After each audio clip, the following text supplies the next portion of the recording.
Alors, me voici un petit peu plus en profondeur, dans la Combe de Malaval.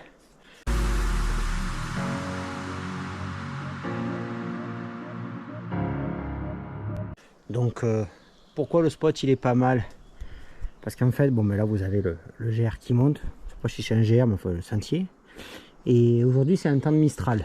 Donc, si vous voyez un peu, il y a des branches qui bougent. Mais comme ici, on est orienté face sud du Ventoux, le Mistral arrivant de face nord, c'est un versant qui est extrêmement bien abrité du vent. Donc, vous avez une belle journée de soleil grâce au Mistral, mais il fait un peu froid à cause du Mistral. Venez là, c'est cool. Deuxième truc aussi, je viens pour voir ça.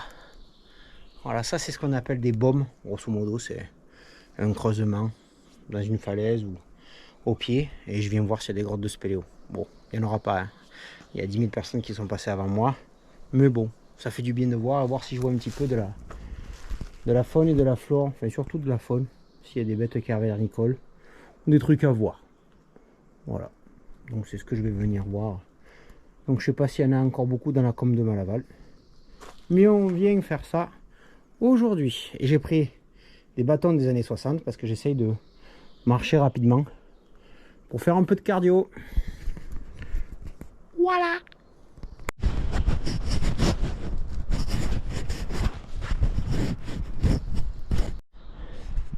Allez, un deuxième baume. Et celui-là, donc la Combe de Malaval se resserre. Ça, il y a des parois de chaque côté. Et ce baume, je vais pas dire qu'il a été habité, mais en fait, il y a souvent des abris qui ont été faits à base de pierres sèches pour les bergers ou pour planquer les moutons. Donc quand vous voyez un truc comme ça, c'est pas forcément que quelqu'un a habité, mais peut-être que quelqu'un est venu mettre ses moutons et il y a très très longtemps. Voilà. C'est très joli, c'est très beau.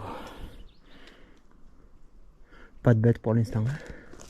Allez, on va continuer de monter dans la montagne. Alors, conquis moi être. Troisième baume. Donc l'entrée derrière moi, elle est juste magnifique. Et ben là, il y a du volume. Spot à plancha. Donc je sais pas ce que c'est là. C'est du genre, ça s'est creusé puis ça s'est rempli, ou ça s'est creusé sur le côté. Il y a des coulées calcaires, mais alors, je suis vraiment pas assez fort pour deviner. Là, on a vraiment des jolis murs vert de gris. Ah, il y a un beau volume habitable. Par contre, c'est clair, pour qui recherche la fraîcheur en été, c'est super joli. Allez, je vais essayer de vous faire voir l'autre côté.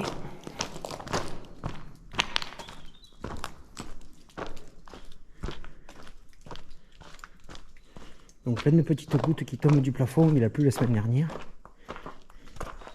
Et ça serait pas une perle des cavernes qui est en train de naître? Alors ça c'est super intéressant.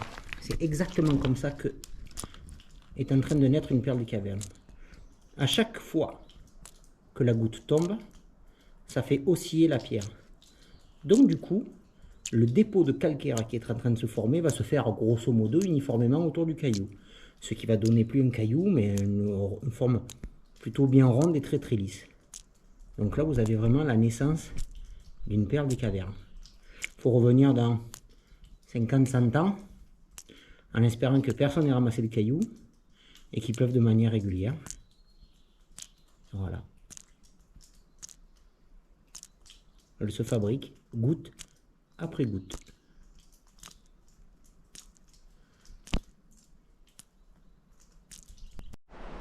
Alors, je sors un petit peu de l'encaissement derrière moi de la... Ah, attendez, voilà.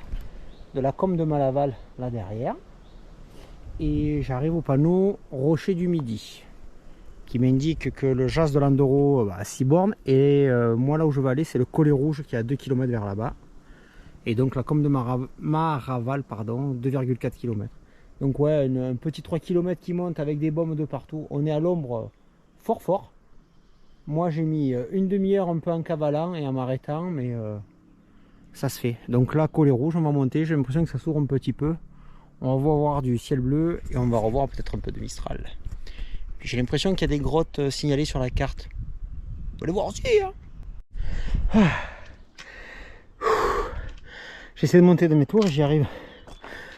Donc là, comme on la laisse là en contrebas et on part de côté avec des petits zigzags qui montent.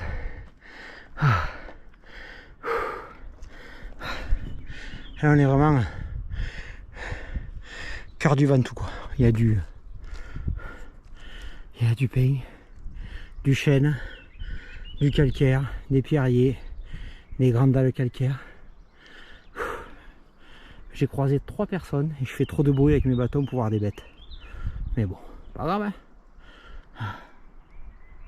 Vous ne l'entendrez pas, mais derrière moi il y a un coucou. Bon, c'est un truc, ça fait coucou à la fin, c'est tout. Et je cherche à voir des loups et des renards. C'est mort, en pleine journée comme ça, c'est mort.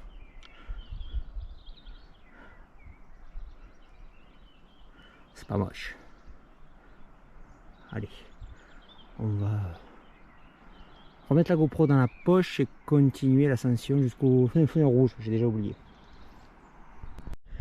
Bon, je continue à monter sur l'arête du Ventoux, donc là on est vraiment passé côté sud. Tout à l'heure j'avais un peu de vent là-bas, mais je l'ai perdu. Et en fait, je vous fais voir l'objet de mon excitation. C'est ces cailloux là. Ça c'est vraiment la piazze. Alors en fait la piazze c'est un fleurement de rocher, c'est-à-dire que là, sous mes pieds vous avez des cailloux, de l'herbe et tout. Mais là, c'est de la roche pure. Et en fait là, dans des failles, quelque part, que personne n'a jamais trouvé, il y a une grotte. Il faut que je trouve. Voilà. Donc là-bas, la route qui mène Ventoux côté nord, et là on commence à voir du lapiaz. C'est pour ça que voilà, dans tous ces petits trous, ces petits creux, il faut venir ici quand il neige et voir quand la neige fond. Si elle fond, ça veut dire qu'il y a du courant d'air. Si il y a du courant d'air, ça veut dire qu'il y a une grotte. Mais voilà, ça c'est un petit détail pour vous, mais pour moi ça veut dire beaucoup. Excitation de roche. Et là au fond les motards qui se régalent à descendre en fond de cale la route. Bon, moi je commence à foufouiner dans des trous comme ça. Et puis on verra si je trouve quelque chose. Ça y est, un P02. C'est pas suffisant. Et puis l'arbre est en train de nous indiquer que ben, là il y a du vent beaucoup. Parce que là vraiment lui il est en plein Mistral. Donc le côté Mistral, il n'y a pas une branche. Bon, mais me voici au collet rouge haut, qui me fait rejoindre la grande piste des FCI. En fait, si vous êtes quelque part dans la vallée, enfin si vous voyez le Ventoux côté sud et que vous voyez un petit trait blanc qui traverse le Ventoux de en bas à gauche jusqu'en haut à droite, je suis sur ce trait blanc. C'est une piste d'FCI, défense de la forêt contre les incendies. Et donc c'est une piste qui part de Bédouin en bas et qui va jusqu'au Chalet Renard. Alors tout à l'heure je me suis excité, j'ai dit putain mais je monte vite, je pourrais aller au Chalet Renard et me faire un Ventoux. Hop hop hop, 13 bornes. Après, un peu des nuages, on s'en fout. Je suis étanche et là vraiment on en a pleine côté sud qui s'ouvre à nous. Donc tout au fond, vous le verrez pas là-bas, Sainte-Victoire, Sainte-Baume, côté Marseille, Aix-en-Provence plutôt. Le Luberon, les monts de Vaucluse, la Montagnette, la totale. Donc là vous avez vraiment le Vaucluse devant vous. C'est vraiment cette plaine là. Il y a des buis là, regarde. Je vais essayer de trouver un trou dans la végétation. Ah, il y a plein de chemins qui partent. On va voir. Ouais, voilà. Donc moi je suis parti de tout là-bas en bas là.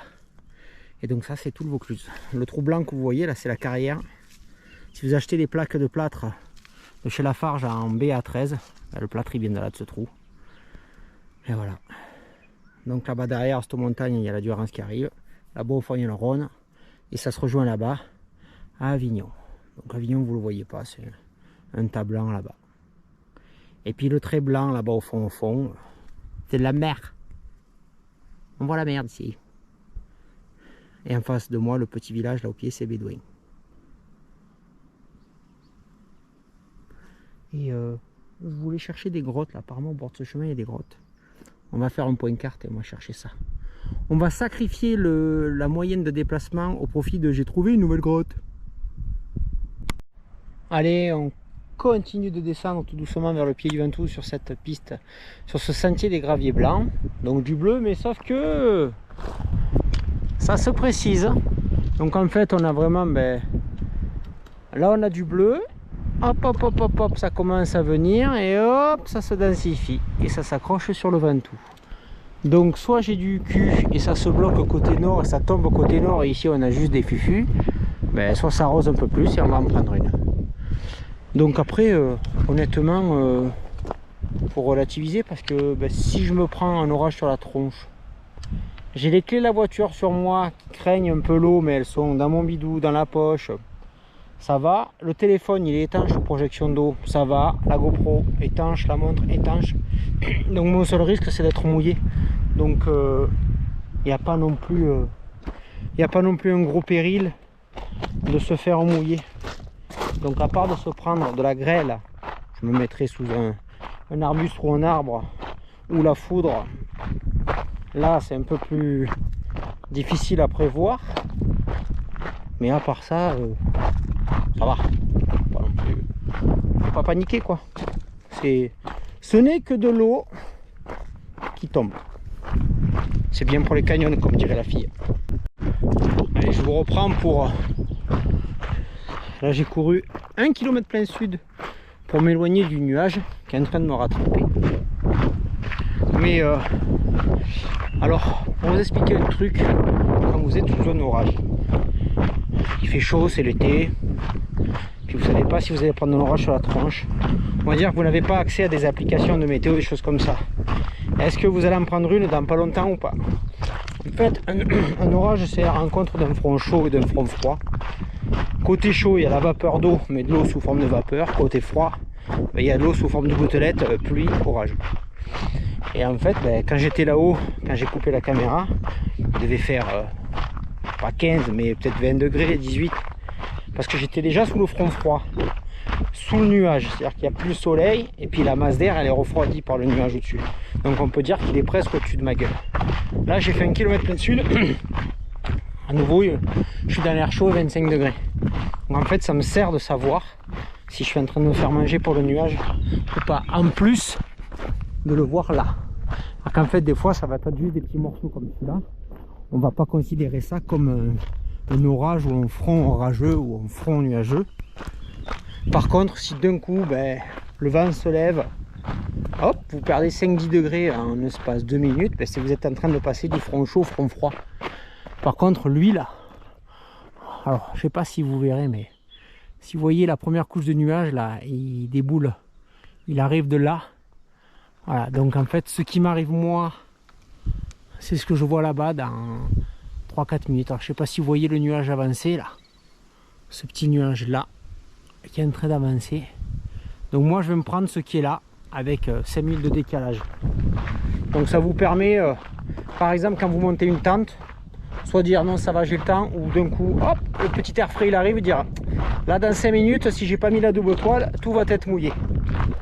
Je vais pas dire que c'est un truc infaillible, mais ça permet d'avoir un léger indice quant à est-ce que ça va tomber dans 5 minutes ou pas du tout.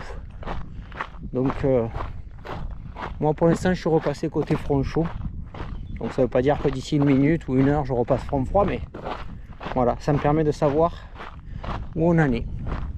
Donc la piste qui est devant moi, la piste d'FCI, apparemment sur la carte elle s'appelle les graviers blancs et c'est vraiment le grand zigzag qui monte tout le long du Ventoux. Alors pour monter la combe c'était des gros cailloux, là vraiment c'est du roulant de chez roulant. Faudra venir en VTT là parce que sans prétention aucune on peut descendre à la cool. Voilà. Allez, on va essayer de se barrer de ce monsieur là-bas. Allez, un petit point de parcours. Ben, je continue de descendre un peu rapidement. Alors c'est sûr, hein, cumulonimbus qui se forme au-dessus. L'orage il est là-bas. Je sais pas si vous entendez un peu le tonnerre. Bon, il se forme vraiment sur la pointe du Ventoux. Donc soit il pète avant, ben, j'en prends une. Soit il va péter, en fait le nuage va se condenser quand on va perdre un peu de chaleur. Et c'est surtout quand par exemple le soleil se couche. Donc ce soir il va se coucher à 20h30 des poussières. Donc je serai déjà plus là. Donc ça dépend à quelle vitesse il va se charger et péter. Mais ouais, là on est vraiment sous la formation d'un cumulonimbus. De toute façon moi je descends. Allez, petite note aussi. Vous voyez la piste des graviers blancs, d'un coup sur ce virage elle a un morceau en goudron. À quoi ça sert de venir goudronner là si pour repartir sur du morceau gravier? En fait c'est très simple. Ce morceau goudron est juste là pour faire récupérateur d'eau de pluie pour ce citerne. On appelle ça citerne DFCI. Donc là on est sur la citerne DFCI 257. Grosso modo c'est là que les pompiers vont venir se remplir quand il y a un incendie. Et donc du coup ça se remplit naturellement. Et donc vous allez avoir ici des abeilles qui viennent boire. Et là-bas aussi sur le trop-plein de la cuve, c'est une fissure, des abeilles qui sont en train de boire. Et donc voilà, on continue, on se rapproche de la vallée. Et Bibi derrière il grossit. Et puis j'ai toujours le Ventoux pour moi tout seul. Allez, on vient de passer le 8e kilomètre. Ça m'aura fait une bonne boucle, tranquille. Alors on continue de descendre. Et non, c'était pas cette combe que je viens de filmer juste après, mais celle-là. Voilà, retour à la voiture.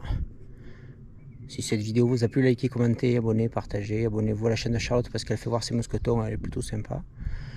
Et voilà. Eh ben, on a échappé à l'orage. Il est en train d'arriver. Il se forme sur la tronche. C'était un petit truc, maintenant c'est un très gros truc. Derrière moi c'est bleu, mais vous voyez là le nuage il est en train de... Vraiment il prend...